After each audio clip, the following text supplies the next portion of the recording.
Hi, welcome to Forever Paranormal with Dr. Bill and Deb.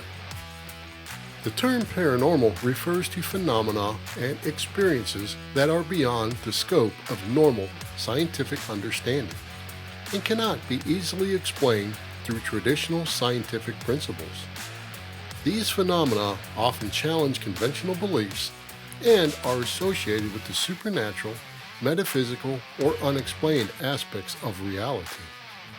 As with any field of inquiry, it is essential to approach the paranormal with an open but critical mind, relying on empirical evidence and logical reasoning to draw conclusions. It's a topic that continues to intrigue and challenge both believers and skeptics alike, and if we can connect a paranormal element to it, we'll talk about it. You'll be surprised by what all can be connected to the paranormal. Please don't forget to follow, rate, and share the show, since it would not be possible without you, our listeners. And as a public service, we would like to let everyone know that you are truly never alone, even if you think you are. The Suicide and Crisis Lifeline is 988. Please just reach out. Hi everyone, and welcome to this week's program. We're still in spooky season, yeah, and we all like spooky stories, so this week we are going to discuss some of the scariest urban legends from every state, and some not so scary, but they're still urban legends. This will extend over our typical time frame, so we are breaking this into 2 episodes. Well, hello there, Deb. Hi. So what's going on this week? Anything new? Well, summer is officially over, and so it's time to put away all the nice summer clothes, and it's kind of depressing. So I've spent a lot of time on my phone trying to find some interesting facts about Halloween since it's spooky season, and I found 3. You want to hear them? Sure. Okay, so first one. During World War II, there was apparently sugar rationing, so trick-or-treating was put on pause. Did you know that? I did not know that. Well, yeah, I kind of did. Okay. Number 2, what do you think the top candy bought for Halloween is for, say, over average of the last 10 years or so? Reese Cups. Nope. Skittles. Skittles, yuck. Yeah, that's what I said. I was amazed. There's nothing like dark chocolate. And number 3, apparently on the East Coast and in the Midwest, I did not know this, but apparently it's called Mischief Night, the night before Halloween, where kids can go out and prank people. Well, Did you know that? No, because it's Devil's Night. Also known as Devil's Oh, Night. it's Devil's Night. End of story. Devil's Night. They're just trying to nicen everything up and be politically correct. But it's Devil's Night. Yeah, I never heard of such a thing. Okay. Anyhow, it doesn't matter where in the world you live, or how big or how small the town you're in is. We've all grown up listening to the urban legends from our area.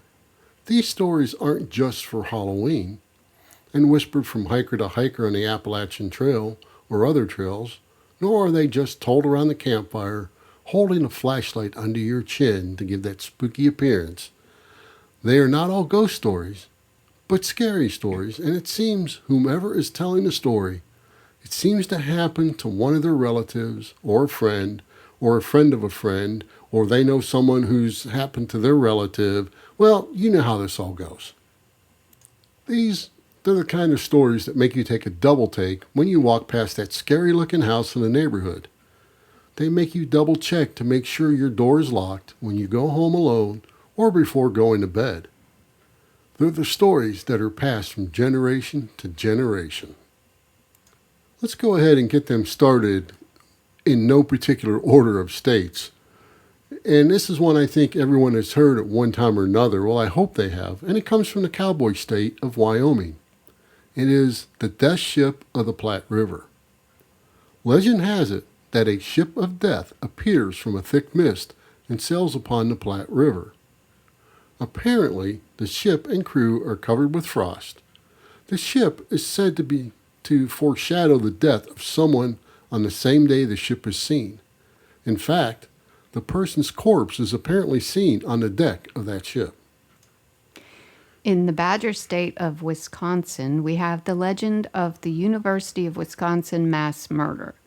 So the legend goes, a famous psychic predicted on a talk show that there would be a mass murder at the university, resulting in 12 students dying. This was right around Halloween, and students freaked out. Hardly anyone came out to party. Well, some students didn't take the prediction seriously. The party went well, but in the morning, 12 students were discovered to have been brutally murdered. Yikes, huh? Mm-hmm. Well, down in the heart of Dixie, which is known as Alabama, we have Hell's Gate in Oxford. Just one of many Hell's Gates we're going to hear about. This is how an abandoned bridge on Old Boiling Springs Road earned its unusual and spooky name.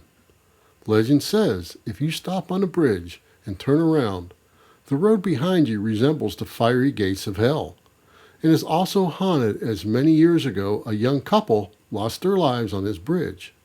On a dark night, if you stop on the bridge and turn off all the lights, a member of the dead couple will get into your vehicle, leaving a wet spot on the seat. Supposedly, the water filters fast into the seat, leaving evidence of the presence of the couple that had lost control of their car and drowned in the water below many years ago. These days, the rusting bridge has been deemed unsafe, so it is blocked with cement barriers, making it impossible for cars to drive onto it. But you have to wonder if that is the real reason you can't go on to this spooky bridge. I feel like I heard that legend before from a movie. I'm going to have to look that one up. Yeah, I'm sure it's been in a movie somewhere. A lot of these have. Yeah. But anyway, in the pineapple state of Hawaii, you are never supposed to take any of the lava rocks, as this is one of the more famous curses of the volcano goddess of Pele. It says that anyone who takes lava rocks or sand away from the Hawaiian Islands will suffer bad luck until the items are returned. Whether this myth is the result of the goddess Pele or merely a disgruntled park worker is unknown, but each year, hundreds of visitors send packages full of rocks and sand back to the island to relieve their bad luck.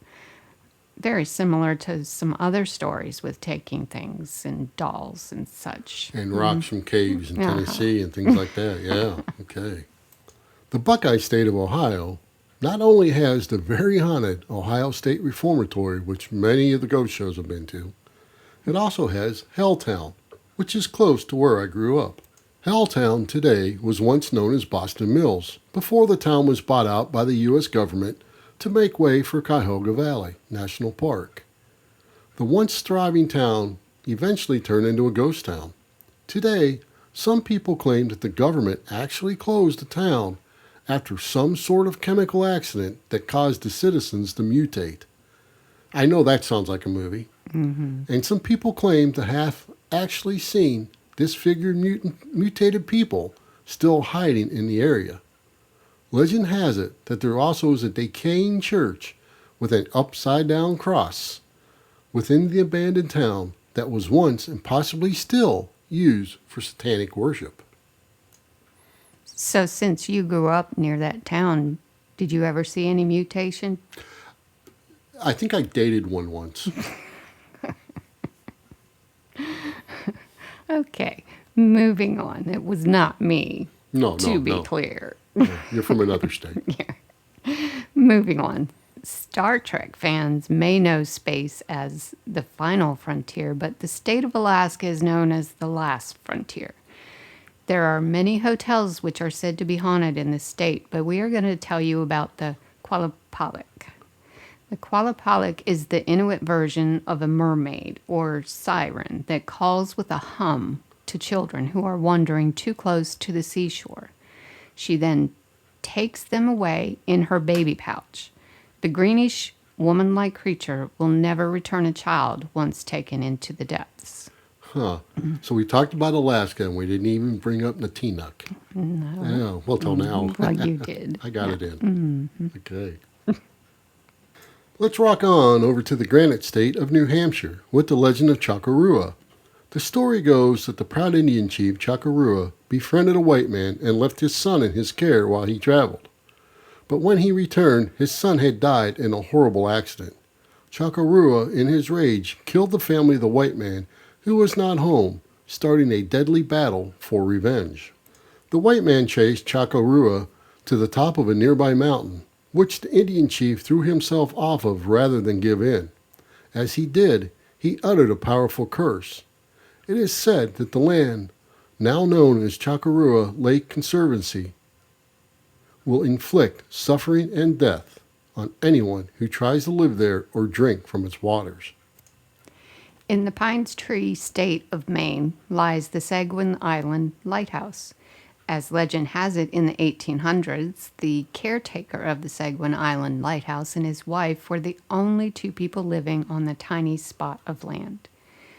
They naturally grew increasingly bored and isolated. The caretaker bought a piano so his wife could play it to keep them both entertained.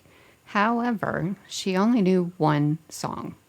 The insufferable repetition of the same tune over and over, along with the severe isolation, drove the husband mad. He took an axe, chopped the piano and his wife into bits, and then killed himself. Or so the story goes. It is said you can still hear the piano playing. Well, I guess he really had that song stuck in his head, didn't he? He did.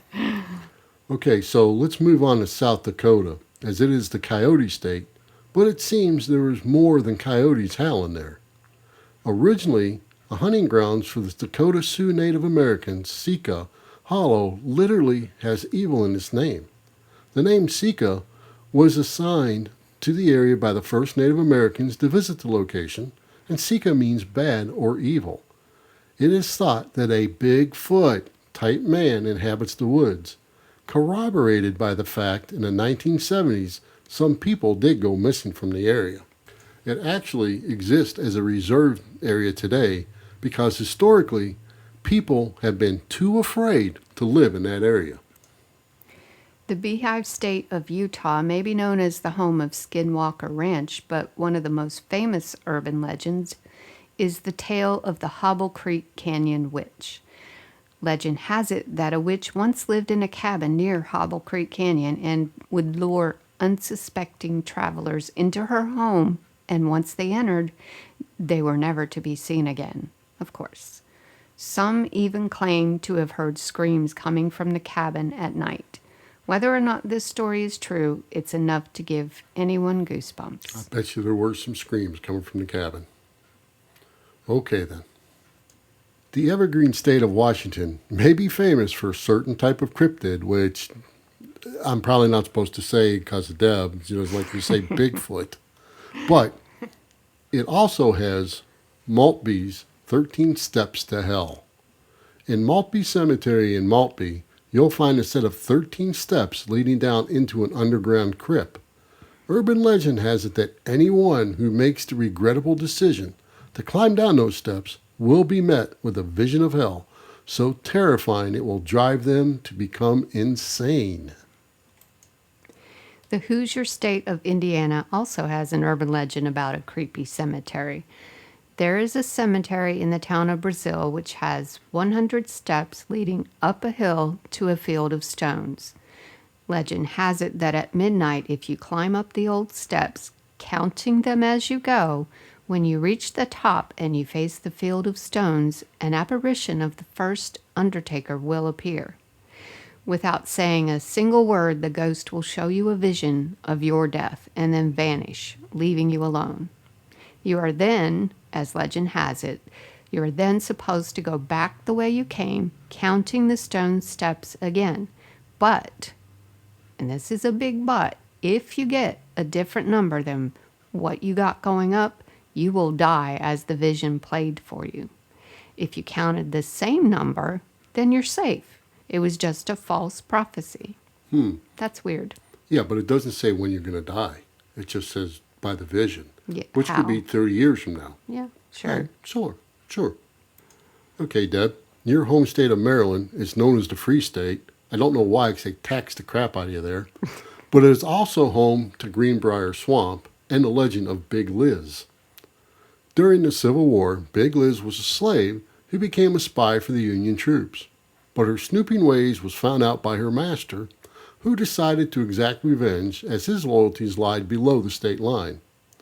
Urban legend says he took Big Liz to Greenbrier Swamp so she could help him bury some treasure from the coming invasion. Big Liz dug the hole and was subsequently decapitated by her evil master, who threw her body into the grave. She had just unwittingly dug for herself. It is said that if you travel to that spot during the dead of night, you will see her spirit there, attempting to lure you into the murky swamp. I guess she's lonely. The Magnolia State of Mississippi has a legend about the Witch of Yazoo. The legend claims that an old woman who lived on the Yazoo River would torture local fishermen. After hearing the reports, the sheriff tried to confront her, at which point he gave chase. By the time the sheriff caught up to the old lady, she was sinking in quicksand. Angered by this turn of events, she vowed to get revenge, exclaiming, "In 20 years I will return and burn this town to the ground." Of course, nobody paid much mind to the threat.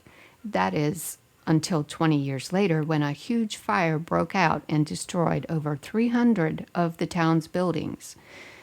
The day after the fire, several residents visited the witch's grave in Glenwood Cemetery, at which point they found the large chain around her grave had been broken into. As far as this legend goes, we know for a fact that the fire really did happen. Ooh, creepy. Florida is not only the Sunshine State and the home of the skunk ape, but it is also the home of the Casadaga Spiritualist Camp. Legend has it that there is a chair in the cemetery in the spiritualist town of Casadaga where the devil will visit you if you sit in it late at night. Apparently, like many hard-working entities, he enjoys a good cold beer. It is said that if you leave a beer on the seat overnight, when you return in the morning, it will be empty, possibly without ever being opened. But I wonder if he wants to sit and do shots with you. Iowa, or the Hawkeye State, also has a devil's chair, but this legend is about a young woman named Lucinda who jumped off Stone Hollow Cliff in Burlington after suffering a heartbreak when her supposed fiancé failed to meet her there as promised. Legend says that if you climb to the top of the cliff at night and say her name 3 times, she will appear. Be careful of what you wish for, though, because if she drops a rose at your feet, you will die the next day. Ooh, it's kind of like looking in the mirror going, Bloody Mary, Bloody Mary. I'm not doing it the 3rd time. No. The Nutmeg State, known as Connecticut, has many cities, but none as creepy as Dudleytown. Formerly called Owlsbury, the town is named for the Dudley family, who all met a gruesome end. The misfortunes that have occurred in Dudleytown starting in the 1700s are so terrible and numerous that its nickname is Village of the Damned. The now completely deserted town is said to have been home to many suicides, disappearances, and even demonic activity that have given rise to several urban legends. It is believed that the founders of the village, and by extension, the village itself, are forever cursed. I believe that was a movie. It was. That was a movie starring Christopher Reeves and Kirstie Alley, but it wasn't about this town. The movie was about some alien kids in California, and it was based on a book that actually took place in England. Okay. Okay. Interesting. Minnesota is the land of 10,000 lakes, and in one of them sits Gray Cloud Island. The story of Gray Cloud Island is a well-known Minnesota urban legend. In this little community just south of the metro, many claim to have been followed by a mysterious white pickup truck that later disappears. Also sounds like a movie. Another common sighting is of a man wearing a flannel shirt holding a hunting rifle. He appears at random and seems to be translucent. Yeah, a lot of these sound like movies because, we've Yeah. seen a lot of urban legend movies. And we Yeah. actually just watched the movie Urban Legend the other day. Yeah. So, the Lone Star State of Texas and the town of El Paso has a story known to just about every Latin culture, that of La Llorona. And the name Llorona translates to the crier, which describes the behavior of this angry spirit. Legend has it she is part banshee, part horse, and fully creepy, as she haunts the riverbanks of the Rio Grande, searching in vain for her two children that she stabbed and threw into the river after her wealthy boyfriend told her he didn't want to marry her because of her children. After killing them, she went back to her lover's home, still wearing her bloody nightgown, to show him what she was willing to do to be with him. Well, he was not impressed, but heavily disturbed, and immediately ended their relationship. She drowned herself in the river, and her spirit came back to look for her children soon after her death. People then began to hear a wailing sound coming from the river, and some have even reported seeing a figure wearing a bloody nightgown, except the head is not that of a human, but of a horse, as that was the punishment for her unforgivable sins. The Old Dominion state of Virginia has many hauntings and tales, but my favorite one is the gorilla train. In 1952, a Ringling Brothers and Barnum and Bailey's circus train derailed in Evington, just outside of Lynchburg. 35 gorillas escaped, and although they were hunted, none were ever recovered. Supposedly, they lived in the woods in and around Campbell County for the next 30 years or so, where they monkeyed around with the locals, harassing family pets, stealing from gardens, and peeking in windows. The last report of gorilla-related antics was in 1981. Sounds a little squatchy to me. Really? Oh, that brings up the squatchiness. I mean, consider all the paranormal sightings that might have been seen. They could be these gorillas, not whatever. That's right, especially around Lynchburg, Virginia. Uh-huh. The Grand Canyon state of Arizona doesn't just have the Sedona area full of UFO sightings, it also has Slaughterhouse Canyon, also known as Luana's Canyon. The urban legend of Slaughterhouse Canyon tells the gruesome tale of a 19th century gold miner who failed to come home to his family one night. Without his earnings, the mother and her children couldn't buy any food and slowly began to starve. When she couldn't stand it any longer, the wife chopped her kids into pieces, tossed them into the nearby river, and died of despair. Her cries can still be heard echoing through the canyon. In the Beaver State of Oregon, you have the town of Lafayette, which is said to have had a curse on it since the 1800s. That's when a woman who was accused of witchcraft was hanged for her supposed crimes. Before she died, she placed a curse on the town that it would burn down 3 times. Since then, it has burnt down twice. Her ghost is said to roam the cemetery where she was killed to this day. Well, I guess this proves she was guilty of witchcraft. I guess it does. I guess they got one more burning coming, don't they? The Empire State of New York has a vast amount of creepiness in it. It is New York. But here is another urban legend that turned out to be true. Staten Island's Cropsey, which has been a local legend for decades, gaining national attention when the documentary of the same name was released. The story goes that Cropsey had a hook for a hand and was a patient at the Willowbrook State School. He would come out late at night to hunt and chase local kids with his hook hand. In truth, a series of child murders did take place in that area of Staten Island in the 1970s and 1980s. And it was actually by a caretaker of the school who was homeless living on the property. And just nuts. Nebraska is not only the Cornhusker State, it is also the home of the Hatchet House. The urban legend of the Hatchet House of Portal reminds us of those scary ghost stories we used to tell each other when camping out. As the legend goes, a school teacher from long ago went insane and decapitated all her students in the one-room schoolhouse. Afterwards, she placed their heads on their respective desks and took their hearts to a nearby bridge, throwing the organs into the water. People say you can still hear the hearts beating if you cross it, hence the name Heartbeat Bridge. We dare you to try it. Yeah. No, thank you. We're going to end this episode in the mountain state of West Virginia that not only has the Mothman, which is a tale of its own, but it also has the legend of the Flatwoods Monster. The Flatwoods Monster was first spotted on September 12, 1952, when a group of boys playing football in a field near the town saw a bright object streak across the sky and crash land on a nearby hill. They gathered a group of adults and went to investigate, and when they reached the top of the hill, they claimed to have seen the creature hovering in the air. Was it an extraterrestrial? Was it a cryptid? The creature was described as a tall, humanoid figure with a large, spade-shaped head, glowing red eyes, and a dark, metallic body.